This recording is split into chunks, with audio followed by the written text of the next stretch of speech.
যে আমরা নসিহত করব সন্তানকে, এটা। আর এই নসিহতের পদ্ধতিটা দেখেন এখানে তিনি বলছেন ইয়া বুনাইয়া, ও আমার বাবা। বাচ্চাদেরকে মায়া করে বলা হয় ছোট, ইয়া বুনাইয়া, হে আমার সন্তান। এই কথার মধ্যে মায়া আছে। এখানে একটা পদ্ধতি শিখা গেল, সন্তানকে নসিহত করার আগে মায়া লাগাই তৈব। বুঝেন না কথাটা? হঠাৎ করে খালি দমকাদমকি করে কথা বললে হবে না, বরং মায়ার সাথে সন্তানকে নসিহত করতে হয়, রাগের মাথায় নয়, মহব্বতের সাথে, আদবের সাথে, তার মনের গভীরে যাতে পৌঁছে যায় এইরকম শব্দ বলে তাকে নসিহত করতে হবে। রাসূলুল্লাহ তার সাহাবী মুআজ ইবনে জামালকে নসিহত করতে বলছেন, ইয়া মুআজ, হে মুআজ, ইন্নী উহিব্বুকা ফিল্লাহ, আমি তোমাকে আল্লাহর ওয়াস্তে ভালোবাসি। সুবহানাল্লাহ। এই হাদিসের এত দাম হইছে যে এখন মুহাদ্দিসিনে কেরাম এই হাদিস আমাদের পর্যন্ত আসছে। এটাকে বলা হয় মুসালসাল বিল মুহাব্বাহ। আলেমরা জানেন, আমরা এই সনদটা বহু জায়গা থেকে লাভ করছি, আল্লাহর শুকরিয়া আদায় করি আলহামদুলিল্লাহ, যে রাসূলুল্লাহ হাদিসের পয়লা বলছেন ইন্নী উহিব্বুকা ফিল্লাহ, আমি তোমাকে আল্লাহর ওয়াস্তে ভালোবাসি। ফাকুল দুবুরা কুল্লা সালাতিন, সকল সালাতের পরে, নামাজের পরে তুমি দোয়া করো কি, আল্লাহুম্মা আইন্নি আলা যিকরিকা ওয়া শুকরিকা ওয়া হুসনি ইবাদাতিক, আল্লাহ আমাকে সাহায্য করেন, আইন্নি আলা যিকরিকা, আপনার জিকিরের ব্যাপারে, আলা শুকরিকা, আপনার শুকরিয়ার ব্যাপারে, আল্লাহুম্মা ইন্নী আলা যিকরিকা ওয়া শুকরিকা ওয়া হুসনি ইবাদাতিক, ইবাদতটা সুন্দর করে আদায়ের ব্যাপারে, আল্লাহুম্মা আমিন। এখন এই যে দোয়া নবীজি শিখাইলেন, এখানে নবীর কোনো স্বার্থ আছে না যাকে শিখাইছেন তার স্বার্থ আছে? নবীর কোনো স্বার্থ আছে নি? কিন্তু নবী এই কথাটা কত সুন্দর করে বললেন যে হে মুআজ, আমি তোমাকে আল্লাহর ওয়াস্তে ভালোবাসি। এখন মুহাদ্দিসিনে কেরাম এই কথাটাকে বরকত হিসেবে গ্রহণ করলেন। আমরা আলহামদুলিল্লাহ, আমার সৌভাগ্য মক্কা শরীফের মুহাম্মদ বিন আলবী আল মালিকি রাহিমাহুল্লাহর দরবারে গেছি আমি। উনি একই কথা বলছেন যে রাসূলুল্লাহ যেভাবে বলছেন, আমিও তোমাদেরকে বলছি আল্লাহর ওয়াস্তে আমি তোমাদেরকে ভালোবাসি আলহামদুলিল্লাহ। এইভাবে যত মুহাদ্দিসিনে কেরাম আসছেন ফুলতলিতে, সকলের কাছ থেকে আমরা এইভাবে মুসালসাল বিল মুহাব্বার হাদিসটা আমরা শুনছি যে শায়েখ বলবেন, মুআজকে যেভাবে রাসূলুল্লাহ বলছেন, মুআজ রাদিয়াল্লাহু তার ছাত্রকে বলছেন, তিনি তার ছাত্রকে বলছেন, তিনি তার ছাত্রকে বলতেছেন, মুহাব্বতের সিলসিলা এসে আমাদের পর্যন্ত আসছে। আমরা বললাম ইন্নী উহিব্বুকা ফিল্লাহ, আমি তোমাকে আল্লাহর ওয়াস্তে ভালোবাসি। যখন ইব্রাহিম আলাইহিস সালাম তার সন্তানকে কুরবানির কথা বলছেন, একই কথা বলছেন, ইয়া বুনাইয়া ইন্নী আরা ফিল মানাম আন্নী আযবাহুকা ফানজুর মাযা তারা, ও আমার বাচ্চা, আমি স্বপ্নে দেখলাম আমি তোমাকে কুরবানি দিচ্ছি, তুমি কি বলো? সুবহানাল্লাহ। সন্তান কি বললেন? ইয়া আবাতি ফাল মা তুমার সাতাজিদুনি ইনশাআল্লাহু মিনাস সাবিরিন। বাবা, আপনাকে আল্লাহ যেটা আদেশ করছেন সেটা করেন, আপনি আমাকে ধৈর্যশীলদের মধ্যে পাবেন। সুবহানাল্লাহ। তাইলে ইয়া বুনাইয়া বলে নসিহত করা, যেমন নূহ আলাইহিস সালাম তার কাফের সন্তানকে নসিহত করেছেন এই কথা বলে, ইয়া বুনাইয়ার খাম মানা। তাহলে সন্তানকে নসিহত করা একটা আদব, একটা নিয়ম, আল্লাহর পছন্দ, এবং সেটাই বলবেন। তিনি কি বললেন? লা তুশরিক বিল্লাহ, আল্লাহর সাথে শরীক করবা না। ইন্নাশ শিরকা লাযুলমুন আযীম, শিরিক হচ্ছে সবচেয়ে বড় অপরাধ। দুনিয়ার মধ্যে সবচেয়ে বড় অপরাধ কোনটা? রাসূলুল্লাহর জিজ্ঞাসা হয়েছে, ইয়া রাসূলুল্লাহ, সুইলা রাসূলুল্লাহ সামানান আনিল খাবাইর, রাসূলুল্লাহকে জিজ্ঞেস করা হয়েছে কবিরা গুনাহ কি? আল্লাহর নবী বলেছেন আল ইশরাকু বিল্লাহ, আল্লাহর সাথে শরীক করা, ওয়া উকুকুল ওয়ালিদাইন, আর পিতামাতার সাথে দুর্ব্যবহার করা। নাউযুবিল্লাহ, আল্লাহ হেফাজত করে আমাদেরকে। তাহলে কি হচ্ছে? শিরিক থেকে বেঁচে থাকা। আর শিরিক থেকে কীভাবে বেঁচে থাকবেন? আলহামদুলিল্লাহ, আমাদের এই অঞ্চলে ইমানের খবর নিয়ে যারা আসছেন তারা কারা বলেন? আউলিয়া কেরাম নাকি? আবার এই ইমানের কালেমার তালকিন যেটা, তালিম যেটা নিয়মিত যারা দেন তারা কারা? আল্লাহর ওলিদের খানকাই তো জিকির হয় লা ইলাহা ইল্লাল্লাহ। রাসূলুল্লাহ সাল্লাল্লাহু আলাইহি ওয়াসাল্লাম ফরমায়েছেন, জাদ্দিদু ঈমানাকুম বিলা ইলাহা ইল্লাল্লাহ, লা ইলাহা ইল্লাল্লাহর মধ্য দিয়া তোমরা তোমাদের ঈমানকে নবায়ন করে নাও। এই জন্য মাঝে মধ্যে নিজের ঈমানকে নবায়ন করে নিতে হয়। রাসূলুল্লাহ সাল্লাল্লাহু আলাইহি ওয়াসাল্লাম ফরমায়েছেন, ইন্নাল আবদা লা ইয়াতাকাল্লামু বিকালিমা, বান্দা অনেক সময় এমন কথা বলে যে আল্লাহ তার উপর নারাজ হয়ে যান। সুতরাং এইরকম নারাজির কোনো কথা যদি আমি বলে থাকি, এই জন্য ইমানকে নবায়ন করে নিতে হয়। আল্লাহ তাআলা কিছু সত্য ঘটনা কিচ্ছা বলছেন, আল্লাহ তাআলা কিছু মানুষের জীবন ইতিহাস বলছেন। ঠিক তেমনিভাবে আল্লাহ সুবহানাহু ওয়া তাআলা কিছু নবীগণের যেভাবে আলোচনা করেছেন, ঠিক তেমনিভাবে কিছু নেককার মানুষের আলোচনা করেছেন। আর সব কিছু মিলিয়ে এই কোরআন কারীমের যে উদ্দেশ্য সেটা হচ্ছে হুদাল লিন্নাস, সেটা মানুষের জন্য হেদায়েতের বাণী। আর এই হেদায়েত পাওয়ার জন্য আল্লাহ নানা দিক থেকে আমাদেরকে নসিহত করেছেন। আল্লাহ সুবহানাহু ওয়া তাআলা আমাদেরকে পথ নির্দেশ দিয়েছেন তার হাবিবের মাধ্যমে।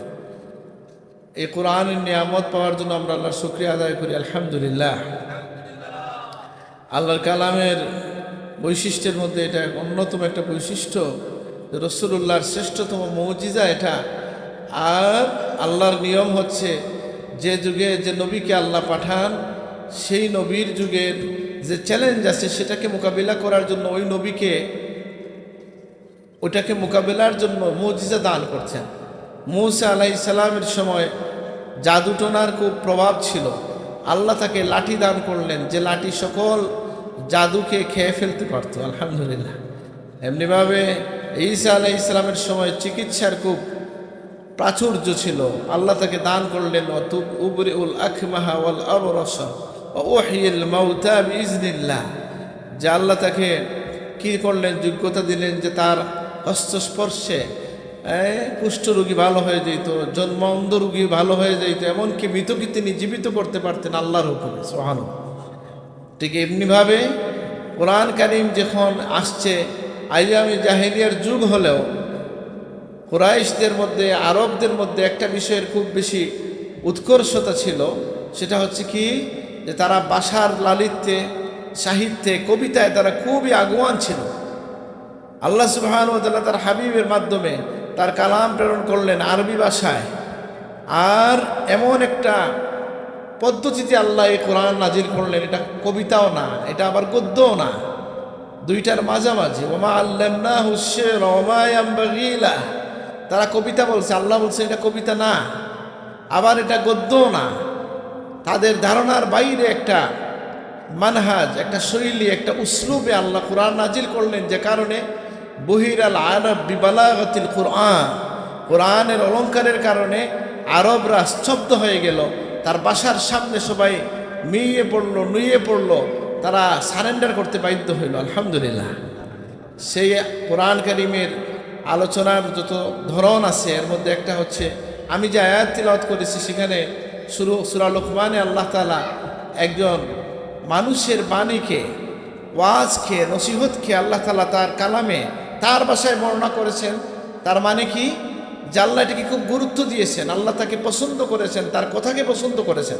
তিনি হচ্ছেন লুকমান হাকিম, নাম শুনছেন আপনারা? লুকমান হাকিম হচ্ছেন, তিনি হচ্ছেন কি ছিলেন, নবী না ওলি? কেউ বলেন নবী ছিলেন, কেউ বলেন ওলি ছিলেন। ইবনে কাসির রহমতুল্লাহ আলাইহি বলছেন যে তিনি ওলি হওয়ার ব্যাপারে বেশি মত আসছে, যে তিনি নবী নয়, ওলি আল্লাহ ছিলেন। তো প্রজ্ঞাবান মানুষ ছিলেন, হিকমতের অধিকারী ছিলেন। হিকমত বলতে কি বোঝায়, নানাজন নানা ব্যাখ্যা দিয়েছেন। ইবনে আব্বাস রাদিয়াল্লাহু আতা, ওনাদের থেকে বর্ণনা পাওয়া যায়। মূল কথা যেটা বোঝা যায়, হিকমত মানে প্রজ্ঞা। প্রজ্ঞা মানে হচ্ছে সঠিক সময়ে সঠিক কথা বলতে পারা, সিদ্ধান্ত নিতে পারা। বুদ্ধি, সঠিক বুদ্ধিকে হিকমত বলা হয়, প্রজ্ঞা। আল্লাহ বলেন ওমা ইউতাল হিকমা ফাকাদ উতিয়া খায়রান কাসীরা, যাকে হিকমত দেওয়া হয়েছে তাকে অনেক কল্যাণ দেওয়া হয়েছে। এই জন্য প্রজ্ঞা আল্লাহর পক্ষ থেকে বিশেষ দান। বুদ্ধি যদি বলেন, কিন্তু এটা সুবুদ্ধি হওয়া লাগবে। আমাদের সমাজে যারা বুদ্ধিমান মানুষ আছে, এরা বুদ্ধিমানকে ভালো জায়গায় যদি খাটায়, তাহলে কাজ ভালো কিছু করতে পারতো বেশি। কিন্তু আমরা আল্লাহর দেওয়া এই বুদ্ধিকে যদি কুবুদ্ধি বানায় ফেলি, তাহলে তখন সমাজেরও ক্ষতি হয়, নিজেরও ক্ষতি হয়। যেমন ধরেন, আমরা যাদেরকে বুদ্ধিমান মনে করি, অন্যের সম্পদ খেয়ে ফেলে, অন্যকে ঠকতে পারে, আমরা বলি কোন অনেক বুদ্ধিমান। আসলে কি সে বুদ্ধিমান না? আসলে তো বোকা, আর সে তার আখিরাতকে ডুবিয়ে দিচ্ছে। সেই অর্থে তিনি প্রজ্ঞাবান নয়। তাহলে প্রজ্ঞাবান বলতে কি বুঝি আমরা? প্রজ্ঞা হচ্ছে এমন একটা বিষয় যে সঠিক সিদ্ধান্ত নিতে পারা, সঠিক সময়ে সঠিক কাজ করতে পারা, তীক্ষ্ণ বুদ্ধি থাকা, আল্লাহর বিশেষ দান এটা। এই জন্য এখানে তো আমাদের তরিকার প্রতিষ্ঠান বলা যায় নাকি, বদরপুর সাহেবের নাম আছে। হযরত সাহেব কিবলাকে আমরা বলতে শুনছি, আল্লাহ আমাকে বিশেষ দুইটা দান আল্লাহ আমাকে দিছেন, আলহামদুলিল্লাহ। এর মধ্যে একটা কি বলছেন শুনছেন তো আপনারা অনেক সময়, সাহেব আল্লাহর শুকরিয়া আদায় করে বলতেন যে আল্লাহ আমাকে দুইটা বিশেষ দান দিছেন, একটা হচ্ছে বুদ্ধি দিছেন আর সাহস দিছেন, আলহামদুলিল্লাহ। তো এটা বলা যায় কখন, যে আপনি আল্লাহর দেওয়া কোনো দানকে আম্মা বিনিমাতি রাব্বিকা ফাহাদ্দিস, এর ভিত্তিতে আপনি আল্লাহ যদি আপনাকে কোনো নিয়ামত দেন এটা আপনি বলতে পারেন শুকরিয়ার জন্য, ঠিক আছে। আল্লাহ প্রশংসা করতেছেন, ওয়ালাকাদ আতাইনা লুকমানাল হিকমাতা আন ইশকুর লিল্লাহ ওয়া মান ইয়াশকুর ফাইন্নামা ইয়াশকুরু লিনাফসিহি ওয়া মান কাফারা ফাইন্নাল্লাহা গানিয়্যুন হামিদ। হাবিব সাহেবরা আছেন এখানে আয়াত এরকমই, সেটা কি যে আল্লাহ বলতেছেন আমি লোকমানকে হিকমা দান করেছি, ওয়ালাকাদ আতাইনা লুকমানাল হিকমাতা আন ইশকুর লিল্লাহ, আর তিনি আল্লাহর শুকরিয়া আদায় করবেন আল্লাহ বলছেন। আর কেউ যদি শুকরিয়া আদায় করে তাহলে সে তার নিজের জন্য আদায় করে, আর কেউ যদি কুফরি করে তাহলে আল্লাহ এটার থেকে অমুখাপেক্ষী। আপনি বলেন, আমরা যারা কোরআন কারিমের বিভিন্ন আয়াত থেকে বোঝা যায় যে প্রত্যেক মুমিনের একটা গুণ হইল সে শুকরিয়া আদায়কারী হওয়া লাগবে। মুমিনের একটা গুণ কি বলেন, শুকরিয়া আদায় করতে হবে। এই জন্য আপনি যে নামাজে দাঁড়াই, আমরা প্রথমে দাঁড়াই আল্লাহর শুকরিয়া আদায় করি, আলহামদুলিল্লাহি রাব্বিল আলামিন। আর মুমিনের পরিচয় হচ্ছে সে মাশকুর হবে আল্লাহর কাছে। কেন? যে আমাকে আল্লাহ এত নিয়ামত দিছেন যে আমার প্রধানতম কাজ হচ্ছে শুকরিয়া। শুকরিয়ার বিপরীতে এই মুহূর্তে আমার মনে পড়তেছে দুই জায়গায় আল্লাহ কুফরি নিয়ে আসছেন। এক জায়গায় আল্লাহ বলছেন কি, ইন্না খালাকনাহু মিন নুতফাতিন আমশাজিন নাবতালিহি ফাজআলনাহু সামিআন বাসীরা ইন্না হাদাইনাহুস সাবিলা ইম্মা শাকিরান ওয়া ইম্মা কাফুরা। যে মানুষকে ময়লা পানি থেকে সৃষ্টি করে আমি দর্শটা দেখার শক্তি দিছি, শোনার শক্তি দিছি, এরপরে তার সামনে আমি দুইটা পথ খুলে দিয়েছি, সে হয় শুকরিয়া আদায়কারী হবে না হয় কাফির হবে। মুমিনকে আল্লাহ বলছেন কি, শাকিরান ওয়া ইম্মা কাফুরা। এই জন্য সকল মুমিনের আমাদের এটা মনে রাখতে হবে যে আমরা শুকরিয়া আদায়কারী হব, প্রতিনিয়ত আমরা আল্লাহর শুকরিয়া আদায় করবো, আলহামদুলিল্লাহ বলবো, জীবনের দিকে তাকাবো। হয়তো সাহেবুল্লাহ বলতেন যে তোমরা যখন কিছু সময় যদি কেউ তার জীবনে আল্লাহর দয়ার দিকে দৃষ্টি দিয়া চোখ বন্ধ করে পশ্চিম দিকে তাকাই আসে, বসে একটু খেয়াল করে ধ্যান করে যে আল্লাহ আমাকে সারা জীবনে কত দয়া করছেন, কিছু সময়ের মধ্যে তার চোখে পানি চলে আসবে, তার ঈমান মজবুত হবে, কামিল হবে। তাইলে হ্যাঁ, এমন আল্লাহ বললেন ওমাই ইয়াশকুর ফাইন্নামা ইয়াশকুরু লিনাফসি, কেউ শুকরিয়া আদায় করলে সে তার নিজের জন্য শুকরিয়া আদায় করে। আমাদের আকীদার কিতাবে একটা কথা আছে, খালিকুন বেলা হাজা, আল্লাহ মানুষকে সৃষ্টিকুলকে সৃষ্টি করেছেন, নিজের কোনো হাজত নাই। এখন যদি কেউ বলে আল্লাহর যদি হাজত না থাকে, তো আল্লাহ তো এক জায়গায় বলছেন ওমা খালাকতুল জিন্না ওয়াল ইনসা ইল্লা লিয়াবুদুন, মানব জাতিকে জিন জাতিকে আমি সৃষ্টি করেছি আমার ইবাদত করার জন্য। তাহলে বোঝা গেল আল্লাহর একটা হাজত আছে না, এই হাজতটাকে আল্লাহর হাজত বলা যাবে না। কারণ আমরা যে ইবাদত করি, এই ইবাদতের সওয়াব, এই ইবাদতের ফল কে বুক করে? আল্লাহ বুক করেন না আমরা বুক করি? সুতরাং এই ইবাদতের জন্য আল্লাহ সৃষ্টি করছেন, ইবাদতটাও আল্লাহ দিয়েছেন আমাদের জন্য। আর ইবাদতের মধ্য দিয়ে আমাদের দুনিয়ার জীবন সুন্দর হয়, আমরা সুস্থ থাকি, আমরা নিরাপদ জীবন লাভ করি, আবার সাথে সাথে আমরা জান্নাত লাভ করি, আলহামদুলিল্লাহ। আমি সংক্ষেপে দু একটি কথা বলবো। মঞ্জুর আলী সাহেব বোধ হয় তাশরিফ খুব কাছাকাছি চলে আসছেন, এই জন্য আমি সংক্ষেপ করব। যেটা বলছিলাম যে লোকমান আলাইহিস সালামকে আল্লাহ তাআলা বললেন আমি তাকে হিকমত দিছি, তাকে শুকরিয়া আদায়ের জন্য আল্লাহ বলছেন, এবং তার ওয়াজের কথা তিনি তার সন্তানকে যে নসিহত করছেন, এই কথাগুলো আল্লাহ কুরআন কারীমে নিয়ে আসছেন। ওয়াইয ক্বালা লুকমানু লিবনিহি ওয়া হুয়া ইয়াইযুহু ইয়া বুনাইয়া লা তুশরিক বিল্লাহ ইন্নাশ শিরকা লাযুলমুন আযীম। আল্লাহ তার এক বান্দার কথা নিয়ে আসছেন কোথায়? কোরআন কারীমে, যে আমার বান্দা তার সন্তানকে নসিহত করছেন। এগুলো আমি নিজে থেকে একটা কথাও বলতেছি না, বেশিরভাগ কথা আপনার তাফসিরে গেলে পাবেন। এই একটা আয়াতের মধ্যে কতটা শিক্ষা আমাদের জন্য। যা আমাদের একটা শিক্ষা হইল যে আল্লাহ সুবহানাহু ওয়া তাআলা বুঝাই দিলেন এটা যে আমরা যদি সন্তানকে নসিহত করি আল্লাহ খুশি হন। সুবহানাল্লাহ। ইবনে আব্বাস থেকে হাদিস আছে, কেউ যদি তার পরিবারকে জিকিরের কথা নসিহত করে আল্লাহ তাকে জাহান্নামের আগুন থেকে মুক্তি দান করেন। সুবহানাল্লাহ। আমরা কত বাবা এমন আছি আমরা যে শুধু পড়ার জন্য বলি যাতে ডাক্তার হইতে পারে, ইঞ্জিনিয়ার হইতে পারে, জীবনে এটা বলি নাই যে বাবা আজকে যে জুমার রাত তুমি কি সূরা কাহাফটা পড়ছো, আজকে জুমার দিন বেশি বেশি দুরূদ শরীফ পড়তে হয়, আব্বা তুমি এটা পড়ছো। এইভাবে কয়জন বাবা বলেন? যদি আপনি এভাবে নসিহত করেন সন্তানকে জিকিরের কথা নসিহত করেন, ওসিয়ত করেন, আল্লাহ তার উপর খুশি হয়ে যান, যেমন আল্লাহ তাআলা লুকমান আলাইহিস সালামের উপর খুশি হয়েছেন। এইভাবে রাসূলুল্লাহ সাল্লাল্লাহু আলাইহি ওয়াসাল্লাম তার মেয়ে হযরত সাইয়্যিদাতুন নিসাই আহলিল জান্নাহ, সাইয়্যিদাতুন নিসাই আহলিল জান্নাহ ফাতিমাতুজ জাহরা গভীর রাইতে গিয়ে তার দরজায় তিনি খটখটাইতেন আর বলতেন, ইয়া ফাতিমা, ও আমার মেয়ে, আনকিজি নাফসাকি মিনান নার, তুমি জাহান্নামের আগুন থেকে নিজেকে বাঁচাইয়া নাও, অর্থাৎ গভীর রাইতে ওইটা নামাজ পড়ো, আল্লাহ তোমাকে আগুন থেকে বাঁচাবেন। সুবহানাল্লাহ। তাহলে এটার দ্বারা নবীজি শিক্ষা দিলেন এবং আল্লাহর ইচ্ছা বোঝা গেল যে আমাদের সন্তানদেরকে আমরা ওসিয়ত করব। আমরা যখন মারা যাব তখন ওসিয়ত করব। ওসিয়ত করে মানুষজন সাধারণত আমরা বৈষয়িক বিষয়ে বেশি ওসিয়ত করি, জায়গা কোন জায়গায় কোনটা আছে, কোন অ্যাকাউন্টে কত টাকা আছে, এটা বলতে কিন্তু আমরা বলি না। কিন্তু এটাও সাথে সাথে বলবেন, অসুবিধা নাই, জাগতিক বিষয়ে নসিহত করবেন আর এই কথাটাও নসিহত করবেন যেটা আল্লাহ পছন্দ করছেন। তার একজন বান্দা যিনি নবীও না, তার কথাটা আল্লাহ উল্লেখ করছেন। আমার বান্দা লুকমান তার সন্তানকে যখন নসিহত করলেন, ওয়া হুয়া ইয়াইজুহু, তাকে নসিহত করলেন, ইয়া বুনাইয়া লা তুশরিক বিল্লাহ, হে আমার সন্তান তুমি আল্লাহর সাথে শরীক করবে না। তাইলে লুকমান হাকিমের সাথে আমার ব্যক্তিগত বলি, ওনার জীবনের ঘটনাগুলো কোরআনে তো এক জায়গায় আসছে, কোরআন কারিমে, হাদিসে অনেক জায়গায় আসছে, আর সাহিত্যে ইতিহাসে প্রচুর ঘটনা আছে। এইভাবে একটা ঘটনা মসনবী শরীফে আসছে, যেটা শুনে প্রথম আমি ওনার প্রতি আমার মনটা দুর্বল হইল। সেটা কি? মসনবী শরীফে আসছে লুকমান হাকিম কে ছিলেন এটা বলতে গেলেও তো ওনার জীবনী বললে 1 ঘন্টা বলা লাগবে। সংক্ষেপে বলছি যে তিনি একজন প্রজ্ঞাবান মানুষ ছিলেন। বলা হয় উনি কৃতদাস ছিলেন। তার মালিক যখন তার মধ্যে প্রজ্ঞার স্ফুরণ দেখলো, প্রজ্ঞার বিকাশ করছে দেখলো, তখন মালিক তাকে খুব মায়া করত। আমার কথা বোঝা যায়নি? মালিক খুব মায়া করত। তো মায়া লাগলে কি হয়? বলে মায়ার প্রমাণ হইল, কিছু প্রমাণ আছে। যেমন আপনি অনেক সময় আছে আপনার মজার খাবারটা নিজে না খাইয়া বাচ্চাকে দিয়ে দেন। কেন দেন? মায়া করে নিজের মতো। তো ওনার একটা অভ্যাস ছিল, উনি নতুন কোনো খাবার নিয়ে আসলে ওইটা কেটে প্রথমে তার ওই মায়ার দাসকে আগে দিতেন, ওনাকে আগে খাওয়াইতেন, পরে নিজে খাইতেন। একদিন উনি নিয়ে আসছেন একটা ফল, সেই ফলটা উনি কেটে কেটে ওনাকে দিচ্ছেন আর উনি খাচ্ছেন।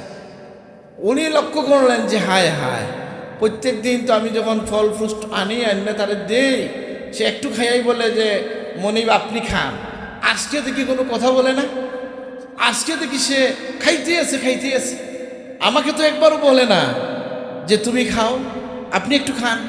তো ওনার মনে হইল কি ব্যাপার, কিছু বলে না দেখি। উনি দিছেন মুখে, কিন্তু কোনো ফল আছে তিতাও হয় মিঠাও হয়, আছে না নি? যেমন বাঙ্গি বলে একটা ফল আমাদের এলাকায় পাওয়া যায় না নি? বা এরকম কিছু ফল আছে তিতাও হইতে পারে মিঠাও হইতে পারে, আছে না নি? এইরকম ফল ছিল এটা। উনি যখন এটা মুখে হাত দিছেন, দিয়া উনি ঢলে পড়ছেন, হায় হায় এত তিতা ফল। উনি কুল্লি টুল্লি খুঁজে আসিয়া স্বাভাবিক হইয়া হইল, অবা এত তিতা ফল প্রথম টুকরা দেওয়ার পরে বলতে পারো না? খাইতে আসো একবারও বলো না এটা তিতা? এই শোনেন, মসনবী রহমতুল্লাহ আলাই কেন এই ঘটনা নিয়ে আসছেন, আল্লাহর সাথে আপনার আমার প্রেম কেমন হবে এটা বুঝিয়ে দেওয়ার জন্য। উনি বলছেন, মনিব, যে হাত থেকে সবসময় মিঠা খাবার পাওয়া যায়, সে হাত থেকে একদিন তিতা পাইলে বলা যায় না। সুবহানাল্লাহ। বুঝছেন নি ঘটনা? কোন দিকে কিনা লাগাইছেন বুঝুন কথাটা? যে আল্লাহ আপনাকে আমাকে এত মায়া করছেন, এত নিয়ামত দিচ্ছেন, এত দয়া করছেন, সেই আল্লাহর পক্ষ থেকে একটা বিপদ আসলে আল্লাহর উপর রাগ করব না খুশি থাকব? এই ঘটনা দিয়ে মৌলানা রুমি এই ঘটনা নিয়ে আসছেন এটা বোঝানোর জন্য। তাহলে তিনি ছিলেন কেমন? লুকমান ছিলেন হাকিম। তিনি বলছেন ওয়া হুয়া ইয়াইজুহু, তিনি তার সন্তানকে নসিহত করছেন। এই জন্য আপনারা জেনে রাখবেন যে আমাদের যে দায়িত্ব, সন্তানদের প্রতি যে দায়িত্ব, আল্লাহ কোরআন কারীমে বলে দিচ্ছেন, কু আনফুসাকুম ওয়া আহলিকুম নারা, তোমরা নিজেদেরকে তোমাদের পরিবার পরিজনকে জাহান্নামের আগুন থেকে বাঁচাও। এই আয়াতের তাফসিরে হযরত আলী রাদিয়াল্লাহু আনহু বলছেন, সন্তানকে আগুন থেকে কিভাবে বাঁচাবো? আল্লিমুহুম ওয়াদিবুহুম, তাদেরকে ইলম শিখাও, তাদেরকে আদব শিখাও। সুবহানাল্লাহ। ইলম শিখানো বলতে কি? বলে ইলম তো ফরজ ইলম হচ্ছে নামাজ রোজা অজু হয় গোসল হয় এগুলো শিখাইয়া দেওয়া। এরপরে যদি কেউ ডাক্তার হয় ইঞ্জিনিয়ার হয় কোনো অসুবিধা নাই। ইসলাম বলতেছে না যে সবাই কামেল ফাস আলেম হইতে হবে, এমন কোনো কথা না। আফালাউলা নাফারা মিন কুল্লি ফিরকাতিন তাইফাতুন লিয়াতাফাক্কাহু ফিদ্দীন, এই আয়াতের তাফসীর পড়লে বুঝবেন যে সমাজে সব শ্রেণী পেশার মানুষ থাকবে, ইসলামের এতে কোনো বাধা নাই। তবে আপনি আপনার সন্তানকে 18 বছর পড়াইছেন, স্কুলগুলাতে কলেজে পড়াইছেন, কিন্তু ওই কলেজগুলায় কি আদব শিখায় কিনা আপনি খবর রাখেন নাই, নিজেও কোনোদিন আদব শিখান নাই, এটা কিন্তু আপনি আল্লাহর কাছে ধৃত হবেন। এলেম শিখাইতে হবে, আদব শিখাইতে হবে। আমি বলতেছি না, আলী রাদিয়াল্লাহু আনহু এই আয়াতের তাফসীরে বলতেছেন আল্লিমুহুম ওয়াদিবুহুম, আদব শিখানোর জায়গা। আপনারা জেনে রাখবেন, আমাদের আলহামদুলিল্লাহ সিলসিলা তরিকা তো আদব শিখার জায়গা। আর তরিকাতু কুল্লুহা আদবু, তরিকত হচ্ছে পুরাটাই আদব। আলহামদুলিল্লাহ। আচ্ছা, বাংলাদেশের একটা বড় মাদ্রাসার প্রিন্সিপাল, দারুন নাজাতের প্রিন্সিপাল হুজুর, তার সাবকিবলার জীবনীর মধ্যে লিখছেন যে সিলেটের ছেলেরা আমার মাদ্রাসায় আসলেই আমি বুঝে ফেলি, তাদের আদব দেখলেই বুঝি এটা ফুলতলির সন্তান। ঠিক আছে। আর একটা জিনিস দেখছি যে সিলেটের ফুলতলির ছাত্ররা আকীদার ব্যাপারে কঠোর থাকে, সহজে ডুলে যায় না। নিজের সিলসিলার মস্তকের উপর কি থাকে? ইস্তেকামত আছে। আলহামদুলিল্লাহ। যাই হোক, যেটা বলছিলাম যে আমরা নসিহত করব সন্তানকে, এটা।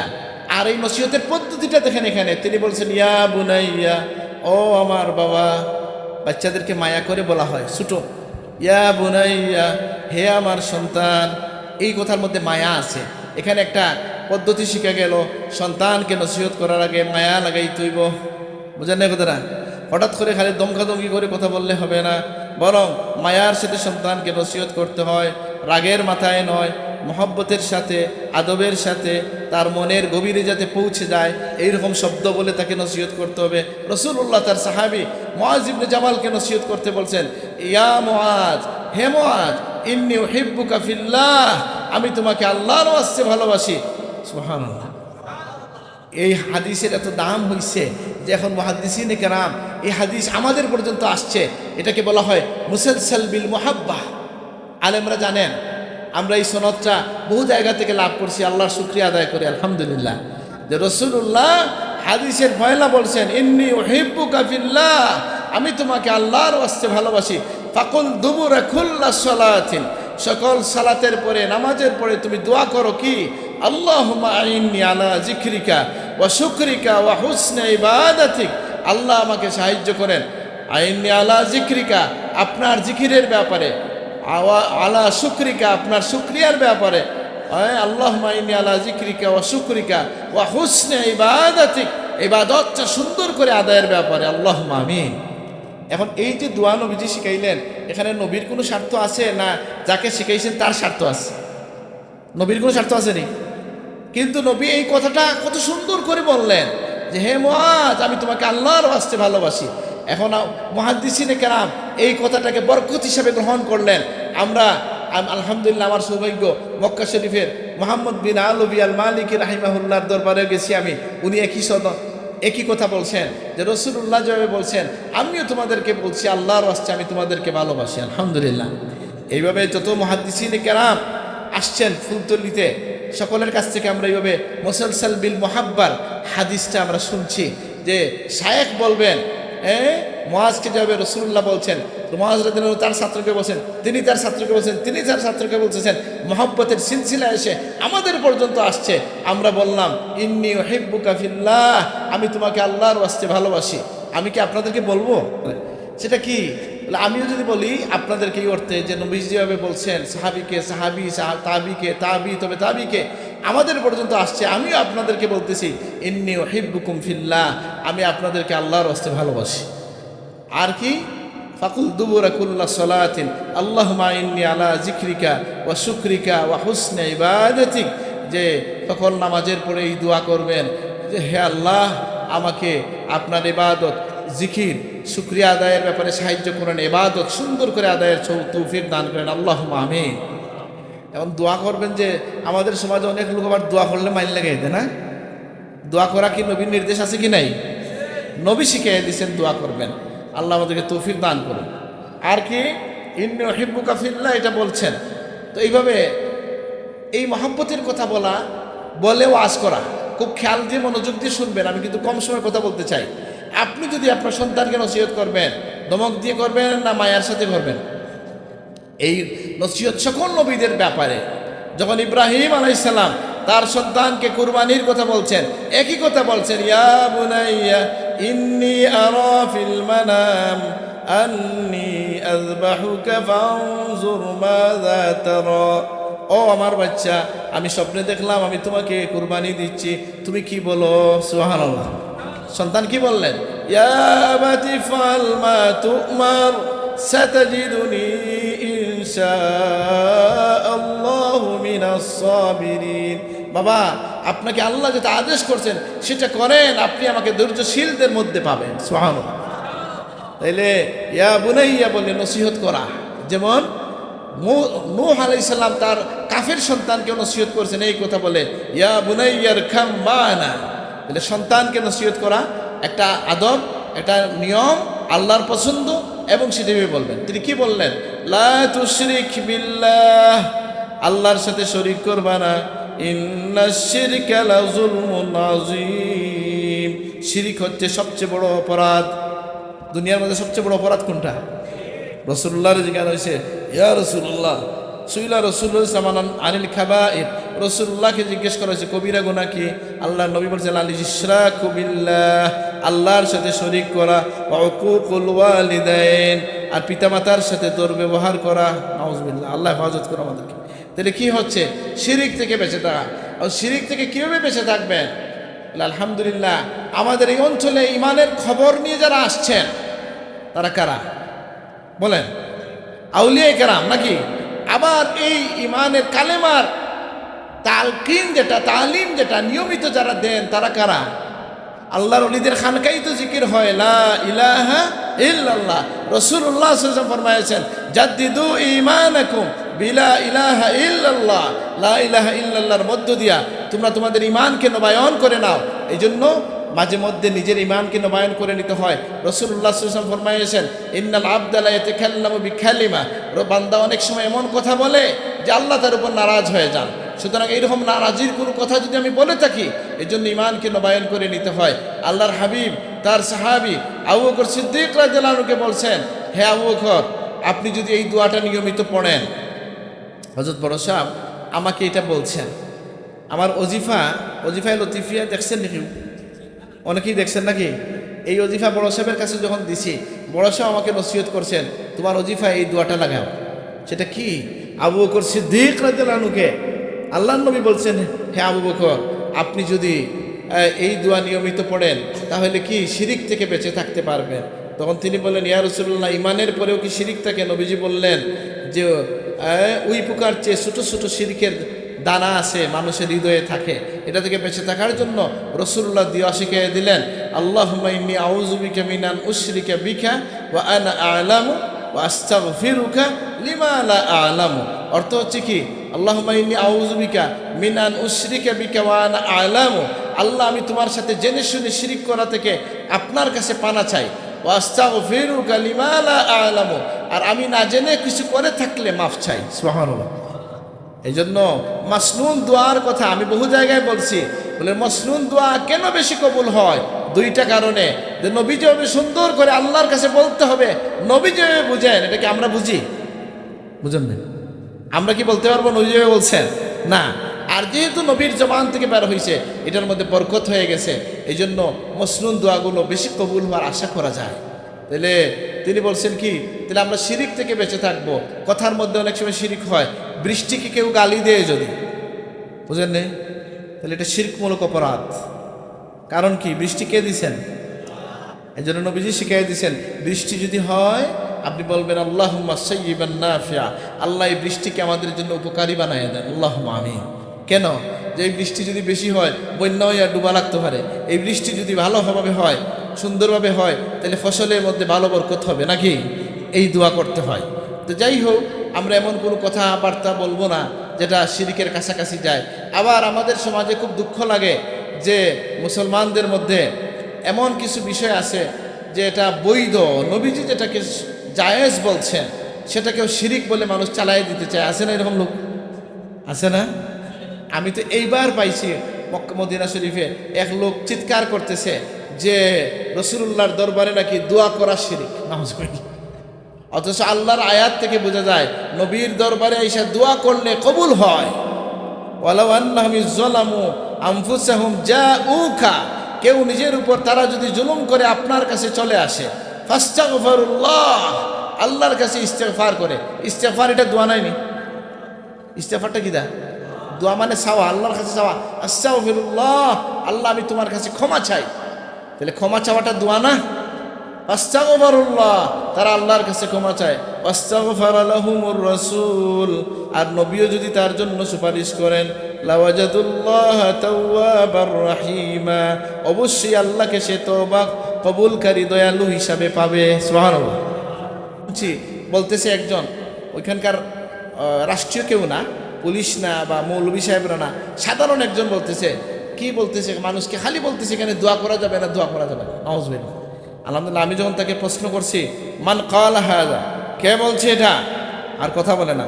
ইয়ামানি আরেক শায়েখ বলছেন এই শায়েখের কথার জবাব দেন, সে তার জবাব দিতে পারে না।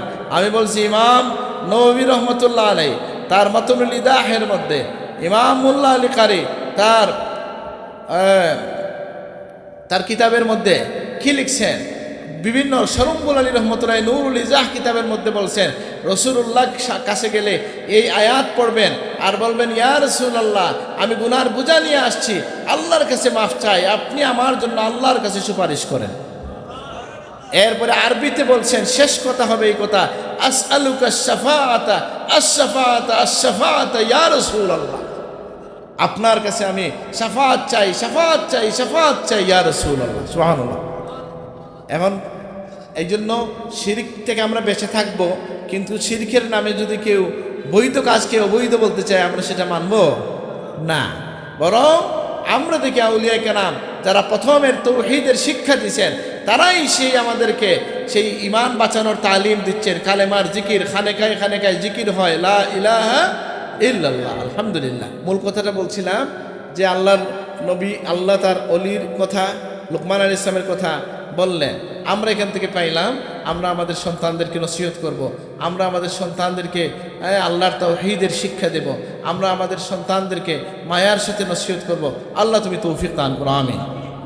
তিনি আরও অনেক নসিহত করছেন, যে আয়াতটা প্রথমেই বলছি, তিনি মুরাকাবা শিখিয়ে দিয়েছেন তার সন্তানকে, ইয়া বুনাইয়া ইন্নাহা ইন তাকু মিসকাল হাববাতিন মিন খারদালিন ফাতাকুন ফি সখরাতিন আও ফিস সামাওয়াতি আও ফিল আরদি ইয়াতি বিহা আল্লাহ ইন্নাল্লাহা লাতীফুন খাবীর।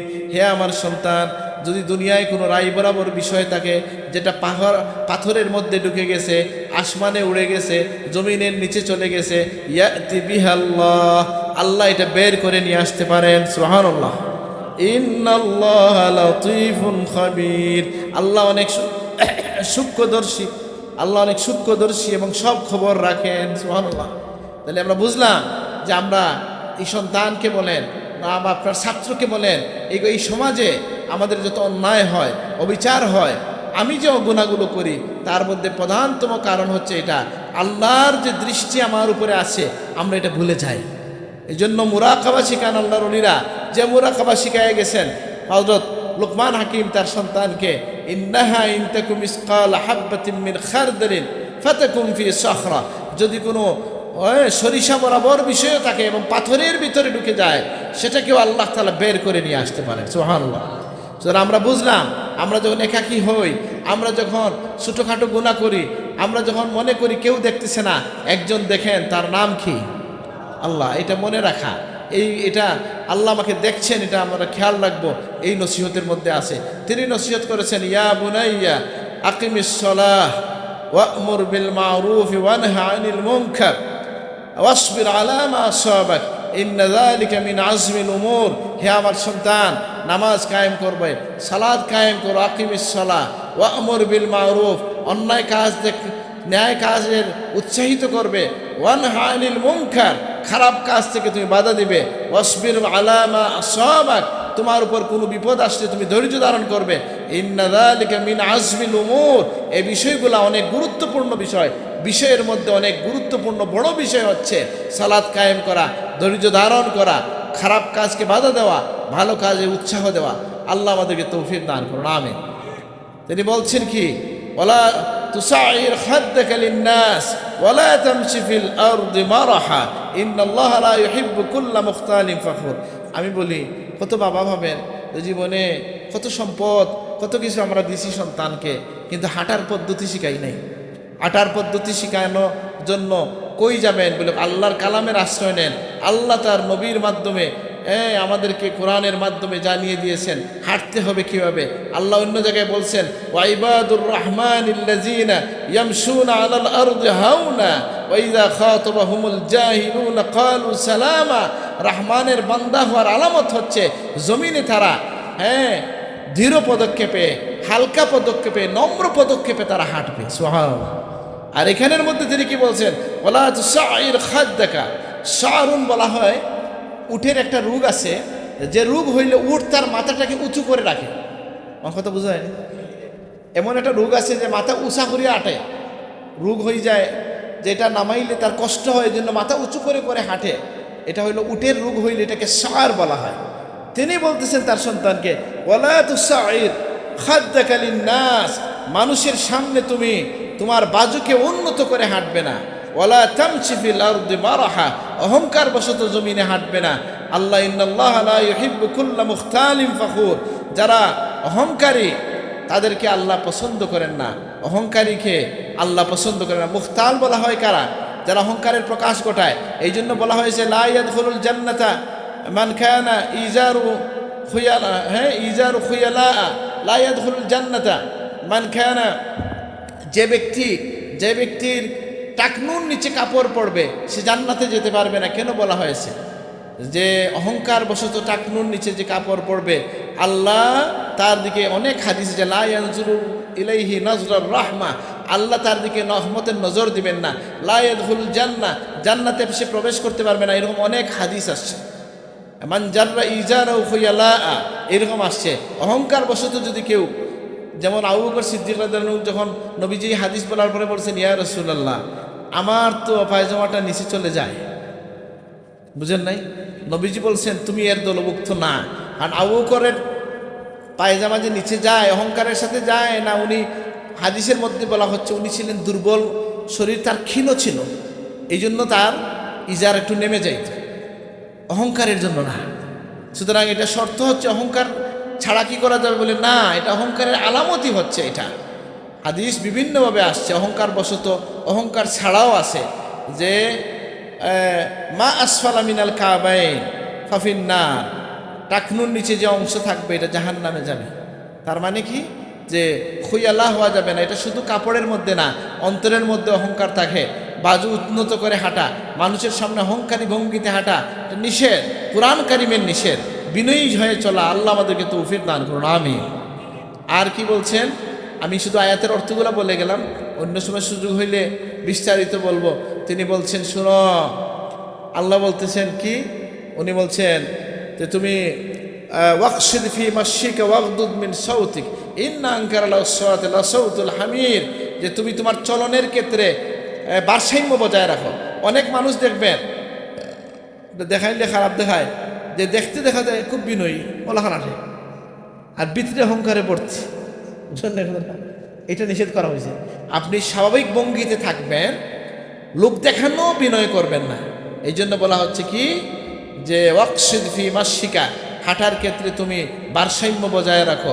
ওয়াগদুদ মিন সাউতিক, আর আওয়াজকে নম্র রাখো, নিচু রাখো। ইন্না আনকারাল আসওয়াতি লাসাউতুল হামির, আওয়াজের মধ্যে খারাপ আওয়াজ হচ্ছে গাধার আওয়াজ। গাধার মতো চিৎকার করবা না, অহেতুক চিল্লা ফাল্লা করবা না। আবার আওয়াজ কোনো কোনো সময় বুলন্দ করতে হয়, আল্লাহর নির্দেশ আছে, আলহামদুলিল্লাহ। বলে আমার আওয়াজ তো অনেক বড়, মাঝে মাঝে মনে হয় চিৎকার দিতে চাই আল্লাহর নামে। বলে জায়গা আছে রাসূলুল্লাহর কাছে। জিবরিল আমিন এসে বলছেন, ইয়া রাসূলুল্লাহ, আল্লাহ সুবহানাহু ওয়া তাআলা বলছেন আপনি আপনার সাহাবীদেরকে বলেন যে তারা যেন জোরে জোরে বলে লাব্বাইক আল্লাহুম্মা লাব্বাইক। সুবহানাল্লাহ। এই জন্য হজে যান না অনেকে, উমরায় যান, আর মনে হয় যে মুখে তালা পড়ছে। হজে গেছেন তালা দিবার লাগে না চিৎকার করবার লাগে গেছ? আল্লাহর শানে চিৎকার করার সুযোগ আছে কোথায়? বলে আজান হবে জুড়ে। এখন তো মাইক আসার কারণে এটা লাগে না। আল্লাহর নামে তো জিহাদের মধ্যে তাকবীর দিলে জুড়ে দিবেন। আর যদি হজে যান তখন লাব্বাইকটা কি হয়ে বলতে হবে? আসছে না জুড়ে? জুড়ে জুড়ে বলতে হবে লাব্বাইক আল্লাহুম্মা লাব্বাইক, জুড়ে জুড়ে বলতে হবে। আল্লাহ আমাদেরকে তৌফিক দান করুন, আমিন। তা আমি শেষ করবো এই কথার উপরে যে আমাদের আল্লাহর কালাম থেকে যদি আমরা নূর গ্রহণ করতে চাই, সব কিছু কালামুল্লাহর মধ্যে আছে। এই যে এখানের মধ্যে একটা আয়াত আছে। এখন যদি আপনারা কেউ জিজ্ঞায় যে আপনারা যে বদরপুরি সাহেব রেমান হইন, কোরআন শরীফও আসেনি? কোরআন শরীফ তো সপ্তাহ আছে, কোরআন শরীফ সপ্তাহ আছে তো, যে বদরপুরি সাহেব রে মানতাম, কোরআন শরীফও আসেনি। বলে আলহামদুলিল্লাহ, তুমি বুকাওয়ার খরণে বুজরা না আছে। আল্লাহ কইছেন ওয়াত্তাবি সাবিলা মান আনাবা ইলাই, আমার পথে গোলামি করে করে যারা গেছে তুমি তাদের পিছনে হাঁটো। সুবহানাল্লাহ। বুঝেন না ওরা? প্রত্যেক নামাজের মধ্যে আপনি বলতেছেন ইহদিনাস সিরাতাল মুস্তাকিম, এরপরে কি সিরাতাল্লাযিনা আনআমতা আলাইহিম, নিয়ামতপ্রাপ্ত ব্যক্তিদের পথে চালাও। তারা কারা? নবিয়িনা ওয়াস সিদ্দিকিনা ওয়াস শুহাদা ওয়াস সালিহিন। নেককারদেরকে মানতে হবে। কোথায় আছে? বলে কোরআনেও আছে। আমি অনেক জায়গায় বলছি, এক বিষয়ে তো বারবার বলতে নাই। আমার ভাই নুমান এখন লন্ডনে আছে, সে একদিন একটা কৌতুক পাঠাইছে আমার কাছে, যে এক লোক নাকি বলছে আপনারা যখন এই সপ্তাহে কোরআন শরীফও আছে, বলেন তো আজকে আলুর দোকানের দাম কত, আউসকান্দি বাজারে পেঁয়াজের দাম কত, কোরআন শরীফ থেকে বলেন তো। বুঝেন না? সব কিছু তো আছে কোরআন শরীফে। তো ওই লোক ফোন দিছে পেঁয়াজের দোকানে, বাবা পেঁয়াজ কত করে চলে? বলে 40 টাকা। পেঁয়াজের দাম কত জানি না, যাই যতই হোক 40 টাকা। বলে হ্যাঁ তুমি তো দোকানে যান না ফেলে? বলে হ্যাঁ, এটাই আল্লাহ বলছেন কি ফাসআলু আহলা যিকরি ইন কুনতুম লা তা'লামুন, তুমি যদি জানো না যে জানে তারে জিজ্ঞেস করো। সুবহানাল্লাহ। আল্লাহ, তাহলে কি বোঝা গেল? এই জন্য কোরআন থেকে জ্ঞান নেওয়ার জন্য ওই যে বুদ্ধি লাগবে, হিকমা লাগবে। কোরআন থেকে জ্ঞান নেওয়ার জন্য আপনার গবেষণা লাগবে, তাদাব্বুর লাগবে। এই মাদ্রাসায় আল্লাহ কবুল করুন, আমিন। আমি ছাত্রদেরকে বলি যে ভাই, কাছাকাছি তো স্কুল আছে, তোমার বাবা তোমাকে মাদ্রাসায় দিয়েছেন, তুমি এটা মনে রাখবা যে তুমি তার জন্য দোয়া করার যোগ্য হবা, এই জন্য তোমাকে মাদ্রাসায় দেওয়া হয়েছে। ঠিক কি না বলেন? আর কি আরেকটা কারণে উস্তাদদেরকে আমরা বলি যে আপনারা একটা স্পেশাল প্রতিষ্ঠানের শিক্ষক, সুতরাং শুধু পড়াইয়া গেলে হবে না, শুধু তালেবে ইলিম হইলে হবে না, তালেবে মওলা হইতে হবে। এই প্রতিষ্ঠান থেকে হয়তো সাহেব কিবলার মতো আশিকে রসুল আল্লাহ পয়দা করে দেন, আমিন। রসুল্লাহর সুন্নতের ইত্তেবা ধরে রাখতে হবে। আমাদের খানেকার জিকিরের পরিবেশ থাকতে হবে, ছাত্রদেরকে আদব শিখাইতে হবে, ছাত্রদেরকে রসুল্লাহর প্রেম শিখাইতে হবে, নবীজির আখলাকে গুণে গুণান্বিত করে সিরাজাম মুনির আর আলোয় আমাদের প্রতিষ্ঠানের ছাত্ররা যেন আলোকিত হয়। আল্লাহ তুমি তৌফিক দান করো। আর এলাকার মানুষকে বলি যে আপনার দাদাকে জিজ্ঞেস করিয়েন, যারা চলে গেছেন, যখন পয়লা মাদ্রাসাগুলো হয়েছিল তখন কেউ জানতো না যেখানে সরকারে টাকা পয়সা দিব, কেউ জানতো না। এগুলো শুধু দিনই স্বার্থেই করা হয়েছিল। বুঝেন না কথাটা? এগুলো তো 80-র দশক থেকে। হ্যাঁ, এখন এটা হইতে ডর নাই। আমাদের যে রহমান সাহেব, এরশাদ সাহেব, ওনাদের সময় থেকে আইসা মাদ্রাসায় টাকা পয়সা দেওয়া শুরু হয়েছে। বুঝেন না কথাটা? তাইলে এর আগে যখন প্রতিষ্ঠানগুলো হইল, শতবর্ষ আগে, 40-50 বছর আগে, মানুষ তো এই জন্য করে নাই যে আমরা সরকারি টাকা দিয়া প্রতিষ্ঠান চালাবো, এটার জন্য না, বরং আমরা নিজের পকেট খরচ করে আমরা দিনের জন্য, দিনের তালিম কিছু মানুষ তৈরি হবে, আমাদের এলাকায় রহমত আসবে, কালা রাসূলুল্লাহর আওয়াজ জারি হবে। এই জন্য দিনী প্রতিষ্ঠান করা হয়েছে কিনা? সুতরাং আপনারা সেইভাবে প্রতিষ্ঠানকে দেখবেন। আরও 10টা প্রতিষ্ঠানের মতো কেউ দেখা যাবে না। এলাকার মানুষের দৃষ্টিও থাকবে এখানে।